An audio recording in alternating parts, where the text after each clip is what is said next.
جب تمہارے بچے 7 سال کے ہو جائیں تو ان کو نماز کا حکم دو. ہمارے علماء بیٹھے ہوئے ہیں. 7 سال کا بچہ تو نابالغ ہوتا ہے. 7 سال کے بچے کے اوپر نماز تو فرض نہیں ہے، مگر اللہ کے نبی فرما رہے ہیں کہ 7 سال کا تمہارا بچہ ہو گیا، سمجھدار ہو گیا، اب چلنے پھرنے کے لائق ہو گیا، اسے مسجد میں لے کر کے نماز میں لے کر کے آؤ. اپنے بچوں کو جب وہ 7 سال کے ہو جائیں نماز پڑھنے کی عادت ڈلواؤ.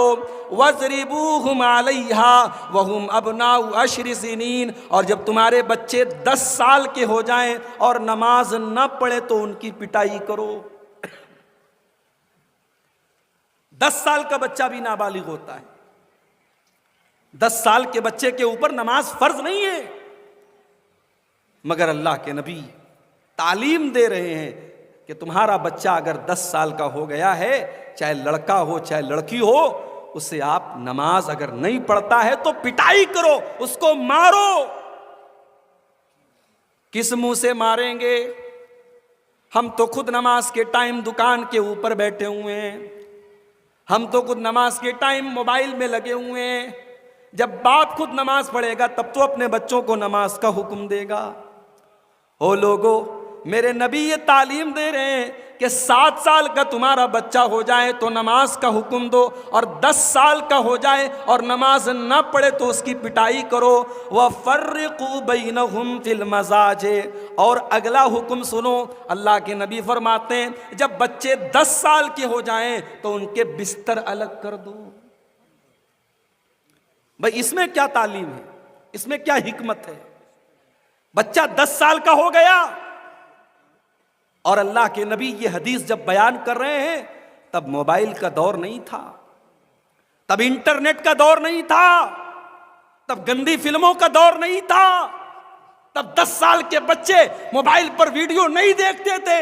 نبی نے اس دور میں کہا 10 سال کے بچے ہو جائیں تو ایک چادر میں نہ سوئیں، ایک بستر پہ نہ سوئیں، بستر الگ کر دو.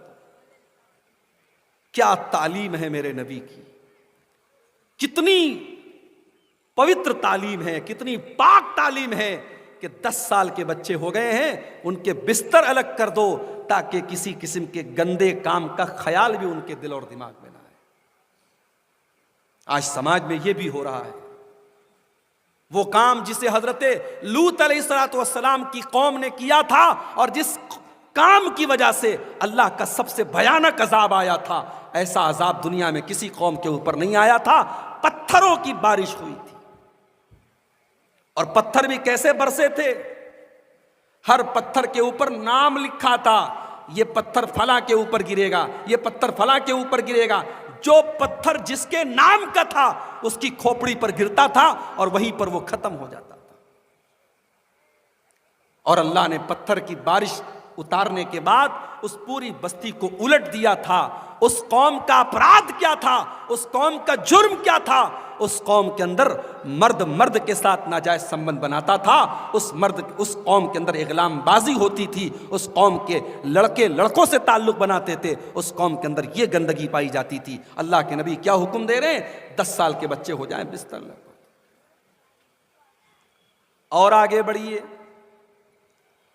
ابھی تو بچے پیدا بھی نہیں ہوئے، ابھی تو آپ شادی کرنے جا رہے ہیں، شادی کرنے کا من بنا رہے ہیں، آپ کی امی جان آپ کے لیے رشتہ تلاش کر رہی ہیں، آپ کی امی جان آپ کے لیے سب سے خوبصورت لڑکی تلاش کر رہی ہیں، سب سے حور جیسی لڑکی تلاش کر رہی ہیں، آپ کی ہونے والی بیوی کا رشتہ تلاش کیا جا رہا ہے. اسلام یہاں پر بھی کیا شکشا دیتا ہے، کیا تعلیم دیتا ہے؟ اللہ کے نبی فرماتے ہیں تُنْكَحُ الْمَرْأَةُ لِأَرْبَعٍ. جب عورت کی شادی ہوتی ہے تو 4 چیزیں عورت کے اندر دیکھی جاتی ہیں. عورت کے اندر 4 چیزیں دیکھی جاتی ہیں. لِمَالِهَا، عورت کا مال دیکھا جاتا ہے. وَلِجَمَالِهَا، عورت کی خوبصورتی، اس کی سندرتا، اس کا کتنی اسمارٹ ہے، کتنی ہینڈسم ہے، یہ سب دیکھا جاتا ہے. وَلِحَسَبِهَا، اور عورت کا خاندان دیکھا جاتا ہے. ہم شیرشاہ وادی ہیں تو شیرشاہ وادی ہونا چاہیے, ہم شیخ ہیں شیخ ہونا چاہیے, ہم انصار ہیں انصاری ہونی چاہیے. برادری دیکھی جاتی ہے, خاندان دیکھا جاتا ہے. وَلِدِينِهَا, اور آخری چیز اللہ کے نبی نے فرمائی دینداری دیکھی جاتی ہے. اللہ کے نبی نے 4 چیزوں کا نام لیا. مال دیکھا جاتا ہے, خوبصورتی دیکھی جاتی ہے, خاندان دیکھا جاتا ہے, اور دینداری دیکھی جاتی ہے. اب علماء کیا کہتے ہیں اس حدیث کی شرح میں کہ مال یہودی دیکھتے تھے, مال یہودی دیکھتے تھے, کیونکہ یہودی بڑے لالچی اور بخیل اور کنجوس ہوتے تھے. تو وہ جب رشتہ دیکھنے جاتے تھے تو وہ دیکھتے تھے کتنے مال والی لڑکی ہے. مجھے آپ کے اسی شیرشاہ وادی علاقے سے اور اسی سیمانچل کے علاقے میں مجھے لوگوں نے بتایا کہ مولوی صاحب لڑکیوں کہ لڑکے والے لڑکی والوں سے باقاعدہ 4 لاکھ 5 لاکھ 3 لاکھ کی ڈیمانڈ کرتے ہیں, اور پھر وہ پیسہ جب ملتا ہے تب اس سے زیور خریدا جاتا ہے, اس سے لڑکے کا کپڑا خریدا جاتا ہے, اس سے شادی کا انتظام کیا جاتا ہے. یہاں تک کہ لڑکا مہر بھی اپنی بیوی کو اس کے باپ کی ملی ہوئی کمائی سے دیتا ہے. چلو بھر پانی میں ڈوب مرنا چاہیے ہمیں اور آپ کو. اتنے بڑے بھکاری اور اتنے بڑے بھک منگے, عورت کا سب سے بڑا جو حق ہے, جس مہر کے بدلے تم اپنی بیوی کو نکاح میں لاتے ہو, تم اتنے بڑے اپاہج ہو, اتنے بڑے تم بھکاری ہو, اتنے بڑے تم بزدل ہو کہ تم اس مہر کی رقم بھی اس لڑکی کے باپ سے لیتے ہو. جلسے کرا لیا آپ نے, 2-2 لاکھ روپے کے پنڈال لگا لیا آپ نے, بنارس سے لے کر کے دلی تک سے علماء کو بلا لیا آپ نے, اور سماج کی یہ برائی آپ ختم نہیں کر پا رہے ہیں. میرے بھائیوں, یہ ہمارے لیے شرم کی بات ہے, شرم کی بات ہے. لڑکی کا باپ جو بیچارہ لڑکی کو بڑی مشکلوں سے پالتا ہے, زمانے کی گندی نظروں سے بچاتا ہے. لڑکی جیسے جیسے جوان ہوتی چلی جاتی ہے, ماں باپ کی ذمہ داری بڑھتی چلی جاتی ہے. بڑی محنت سے, بڑی قربانیوں سے باپ نے اور ماں نے اپنی بچی کو پالا ہے, اور آج جب وہ بچی جوان ہو گئی ہے, ماں باپ کو چنتا ہے, ماں باپ کو فکر ہے اس بچی کی شادی کرنے کی. او لوگو, تم اتنے بڑے بے غیرت ہو, اس لڑکی کے باپ سے تم سودا کر رہے ہو. سودا ہوتا ہے سودا. لڑکا جتنا کامیاب ہو اتنا زیادہ سودا ہوتا ہے. لڑکا اگر کسی گورنمنٹ ٹیچر ہے, لڑکا اگر دلی میں جاب کرتا ہے, لڑکا اگر اچھی پوسٹ پر ہے, تب تو صاحب 5 لاکھ سے کم میں بات نہیں بنے گی. اس لڑکی کے باپ کے جذبات سے تم کھیل رہے ہو. یا تو وہ اگر پیسے والا ہے تو ٹھیک ہے 4 لاکھ 5 لاکھ دے دے گا, اگر غریب ہے تو کہاں سے دے گا, اور نہیں دے گا تو اس کی لڑکی 25 سال کی, 30 سال کی, 35 سال کی ہو رہی ہے, باپ کے پاس جہیز کی ڈیمانڈ پورا کرنے کا انتظام نہیں ہے. تو میرے بھائیوں بتاؤ, وہ لڑکی جو 35 سال کی ہو رہی ہے, اگر اس کے قدم بھٹک گئے اور اگر وہ غلط راستے پر چلی گئی, اس کا ذمہ دار کون؟ سوچنے کی بات ہے میرے بھائی. ہم سماج کو کہاں لے کے جا رہے ہیں؟ اس جہیز کی رسم نے آج کتنی لڑکیوں کی عزت کو برباد کر دیا, کتنے گھروں کی عزت کو برباد کر دیا, کتنے باپ نے خودکشی کر لی, کتنی لڑکیوں نے خودکشی کر لی, مگر ہماری آنکھیں نہیں کھلتی. لالچ اتنا بھرا ہوا ہے, لالچ اتنا بھرا ہوا ہے کہ ہم اس رسم کو ختم نہیں کرنا چاہتے. کیوں؟ کیونکہ ہم اپنی بہن کی شادی ہوتی تو ہمیں دینا پڑتا ہے, تو صاحب جب ہم نے دیا ہے تو ہم لیں گے.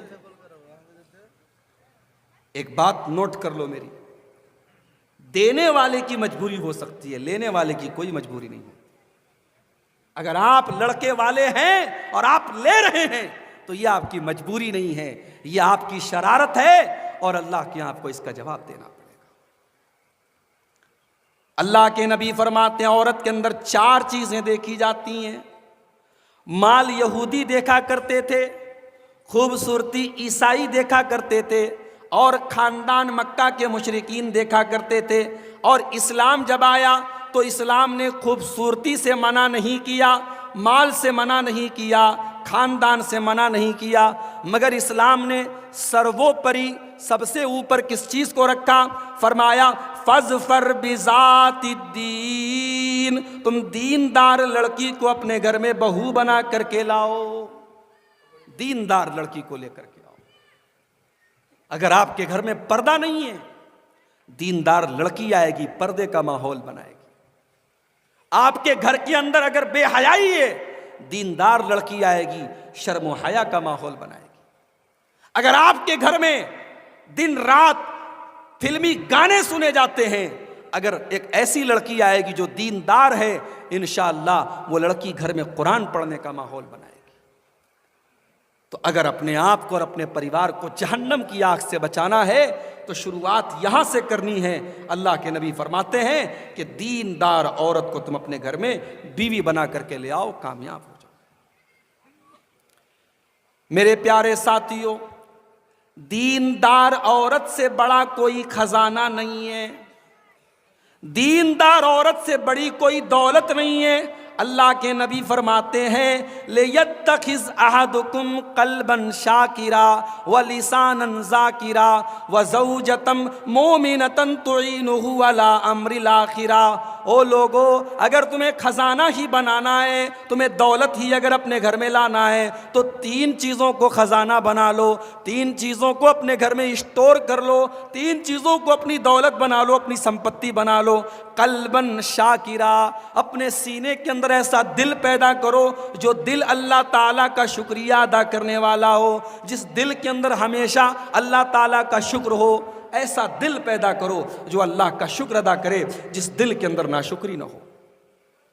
وَلِسَانًا ذَاكِرًا، اور اپنے منہ کے اندر ایسی زبان پیدا کرو جو ہمیشہ اللہ تعالیٰ کا ذکر کرتی رہے، اللہ کو یاد کرتی رہے۔ اور تیسری چیز وَزَوْجَةً مُؤْمِنَةً، ایمان والی نیک اور دیندار عورت کو اپنے گھر میں بیوی بنا کر کے لے آؤ، تُعِينُهُ عَلَىٰ أَمْرِ الْآخِرَةِ۔ یہ جو آج کل لو میرج ہو رہی ہے، پہلے تو بہت کم سنائی دیتا تھا، اب بہت سنائی دے رہا ہے۔ لو میرج جب ہوگی تو ظاہر ہے دیندار عورت تو لو میرج نہیں کرے گی، دیندار عورت لو میرج نہیں کرے گی، دیندار عورت میرج کے بعد لو کرے گی۔ اسلام میں لو میرج نہیں ہے، اسلام میں محبت کر کے شادی کرنا نہیں ہے، اسلام میں شادی کر کے محبت کرنا ہے۔ اسی لیے اللہ نے جب میاں بیوی کے رشتے کا ذکر کیا تو کیا فرمایا؟ وَمِنْ آيَاتِهِ أَنْ خَلَقَ لَكُمْ مِنْ أَنفُسِكُمْ أَزْوَاجًا، اللہ تعالیٰ کی بہت بڑی نشانی یہ بھی ہے کہ اس نے تمہارے لیے تمہارے جوڑے بنائے، تمہاری بیویوں کو بنایا، لِتَسْكُنُوا إِلَيْهَا، تاکہ تم اپنی بیوی سے سکون حاصل کرو، وَجَعَلَ بَيْنَكُمْ مَوَدَّةً وَرَحْمَةً، اور اللہ تعالیٰ نے پتی پتنی کے بیچ میں محبت پیدا کی ہے، رحمت پیدا کی ہے، محبت پیدا کی اللہ نے پتی پتنی کے بیچ میں۔ یہاں تو بغیر شادی کے زنا ہو رہا ہے، بدکاری ہو رہی ہے، اور اس کو لب اور پیار کا نام دیا جا رہا ہے۔ اللہ کی قسم، وہ لو نہیں ہے، وہ لشٹ ہے، وہ پیار نہیں، وہ ہوس ہے۔ محبت وہ ہوتی ہے جو نکاح کے بندھن میں بندھ کر کے جب عورت آپ کے گھر میں آتی ہے، وہ آپ پر جان چھڑکتی ہے، آپ اس کے اوپر جان چھڑکتے ہیں، اس کو محبت کہتے ہیں۔ اور وہ محبت موبائل سے نہیں پیدا ہوتی، وہ محبت سوشل میڈیا سے نہیں پیدا ہوتی، وہ محبت اللہ پیدا کرتا ہے۔ اللہ کہہ رہا ہے ہم نے میاں بیوی کے درمیان محبت پیدا کر دی۔ اور جانتے ہو میاں بیوی کا رشتہ بڑا پیارا رشتہ ہوتا ہے۔ اللہ نے فرمایا ہن لباس لکم وانتم لباس لہن، اے مردو تمہاری عورتیں تمہارے لیے لباس ہیں، اور اے عورتوں تم اپنے مردوں کے لیے لباس ہو۔ مرد عورت کے لیے لباس ہے، عورت مرد کے لیے لباس ہے۔ لباس کا مطلب کیا ہوا؟ بھائی میں کرتا پائجامہ صدری پہن کے آپ کے سامنے بیٹھا ہوں اس لیے کہ یہ لباس مجھے اچھا لگتا ہے۔ آپ میں سے بہت سارے نوجوان ٹی شرٹ پہنتے ہیں، جینس کی پینٹ پہنتے ہیں، کیوں؟ کیونکہ وہ لباس اسے اچھا لگتا ہے۔ اللہ تعالیٰ کیا کہہ رہا ہے؟ مرد عورت کے لیے لباس ہے، عورت مرد کے لیے لباس ہے۔ یعنی عورت کی زندگی سے، شوہر کی زندگی سے بیوی کو نکال دو تو شوہر کی زندگی بلیک اینڈ وائٹ ہو جائے گی، بیوی کی زندگی سے شوہر کو نکال دو تو بیوی کی زندگی بلیک اینڈ وائٹ ہو جائے گی۔ شوہر سے بیوی کی زندگی میں کلر آتا ہے اور بیوی سے شوہر کی زندگی میں کلر آتا ہے، دونوں ایک دوسرے کا لباس ہیں۔ اور لباس کا ایک کام اور بھی ہے میرے بھائی، گرمی کا موسم ہے میں کاٹن کا کپڑا پہن کے آیا، سردی کا موسم ہوتا میں اونی کپڑا پہن کے آتا۔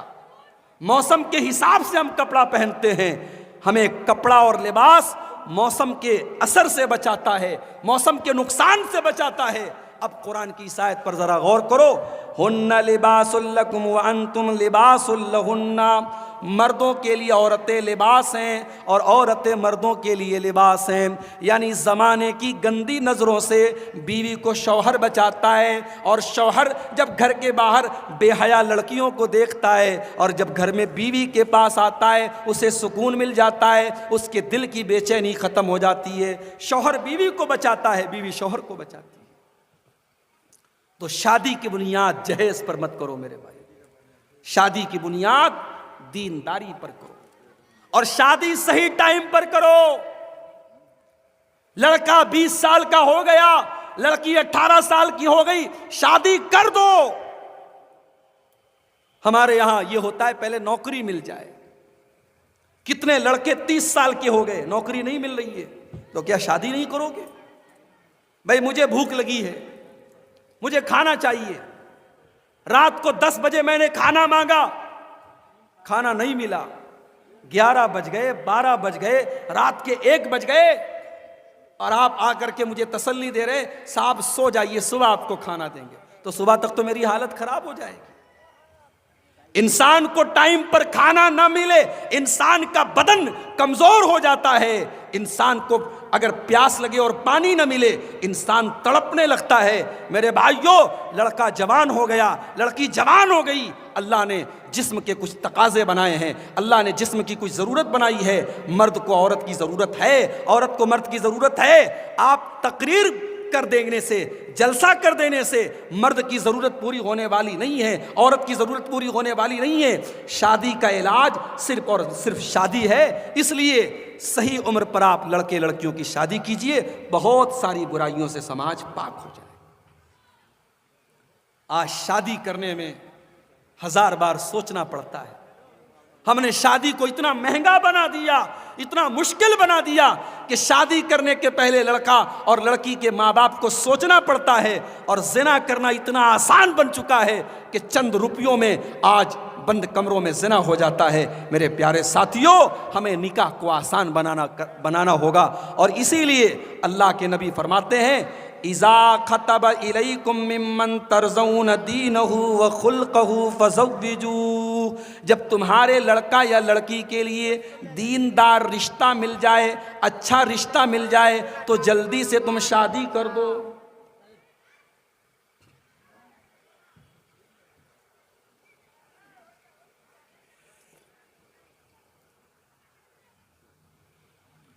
جب تمہارے لڑکا یا لڑکی کے لیے دیندار رشتہ مل جائے تو تم جلدی سے شادی کر دو۔ اگر تم شادی کرنے میں تاخیر کرو گے، دیر کرو گے، تکن فتنۃ فی الارض، تو زمین میں فتنہ پھیل جائے گا، وفساد عریض، اور زمین میں بہت بڑا فساد پھیل جائے گا۔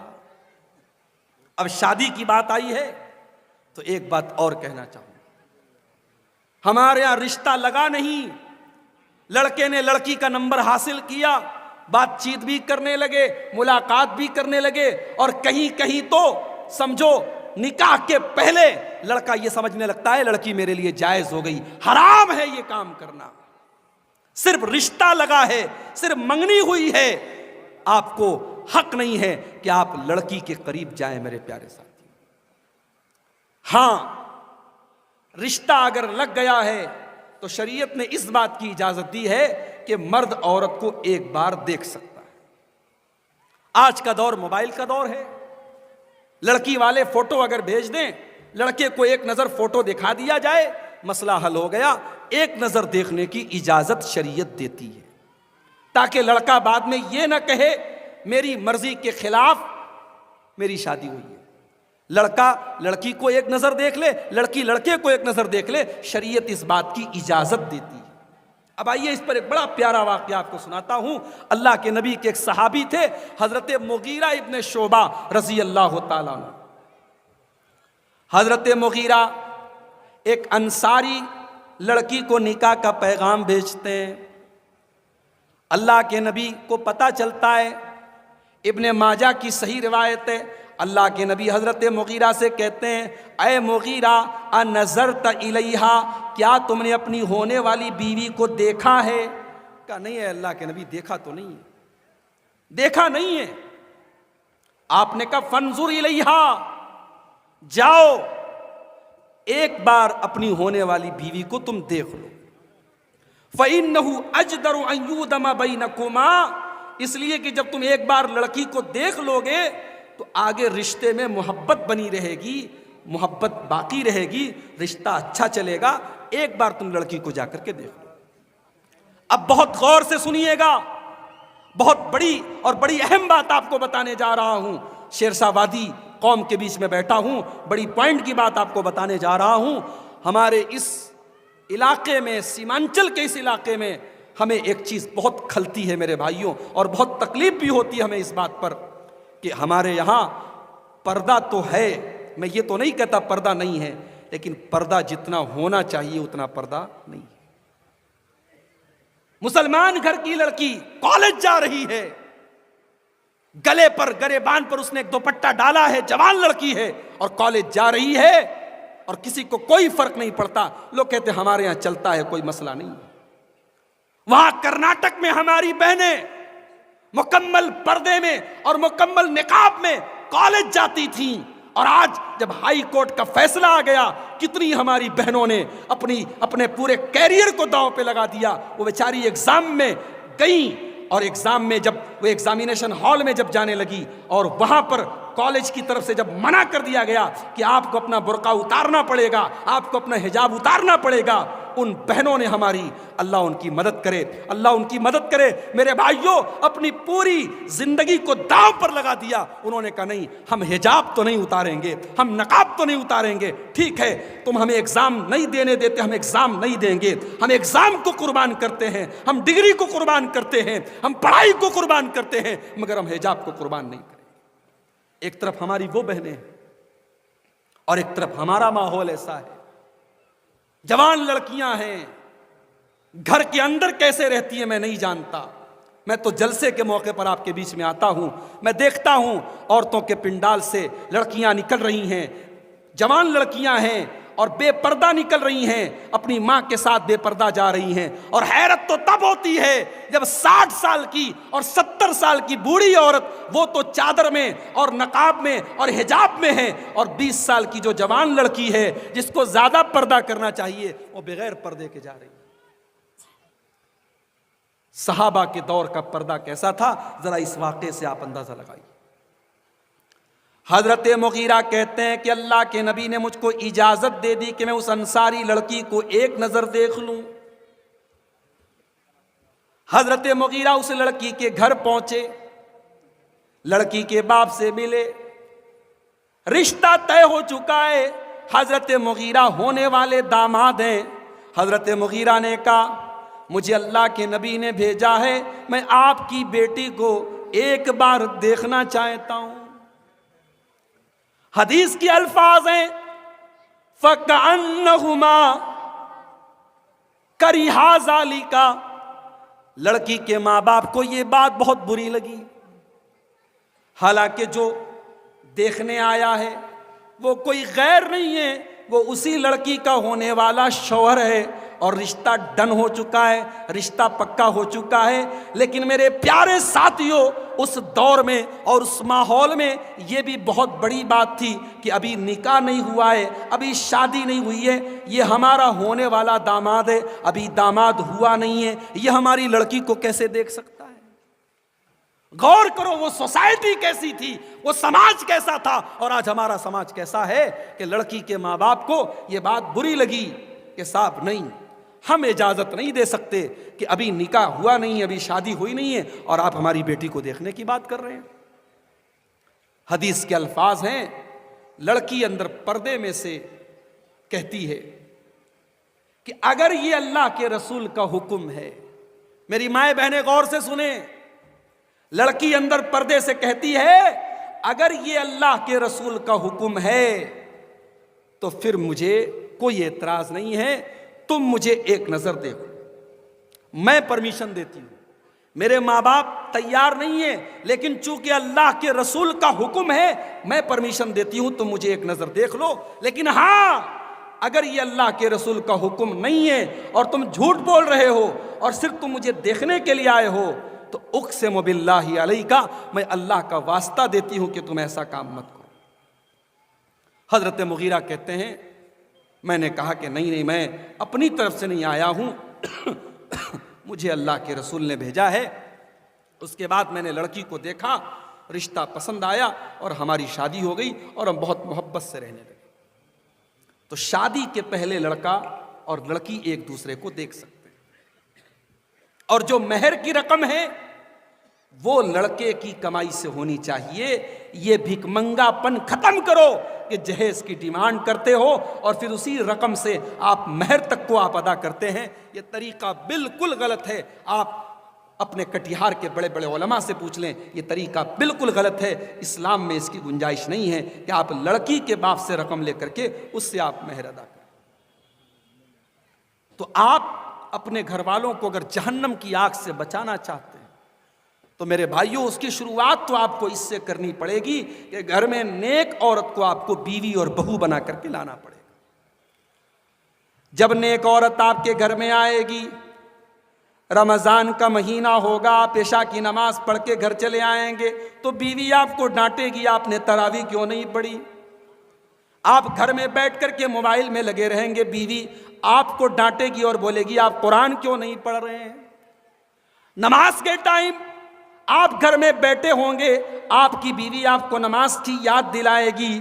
ایک نیک عورت کی نشانی یہ ہوتی ہے، اسی لیے اللہ کے نبی فرماتے ہیں رحم اللہ رجلا قام من اللیل، اللہ تعالی رحمت نازل کرتا ہے اس شوہر کے اوپر جو رات میں اٹھ کر کے تہجد پڑھتا ہے، اس آدمی کے اوپر، اس مرد کے اوپر اللہ تعالی رحمت نازل کرتا ہے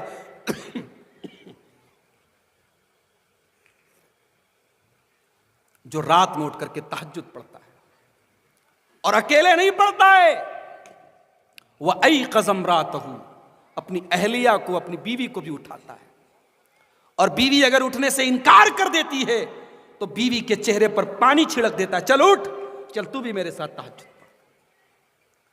اور آگے اللہ کے نبی کہتے ہیں وَرَحِمَ اللَّهُ امْرَأَةً قَامَتْ مِنَ اللَّيْلِ، اللہ تعالیٰ کی رحمت نازل ہوتی ہے اس عورت کے اوپر جو رات میں اٹھ کر کے تہجد پڑھتی ہے، قیام اللیل کرتی ہے، وَأَيْقَظَتْ زَوْجَهَا، اور اپنے شوہر کو بھی اٹھاتی ہے۔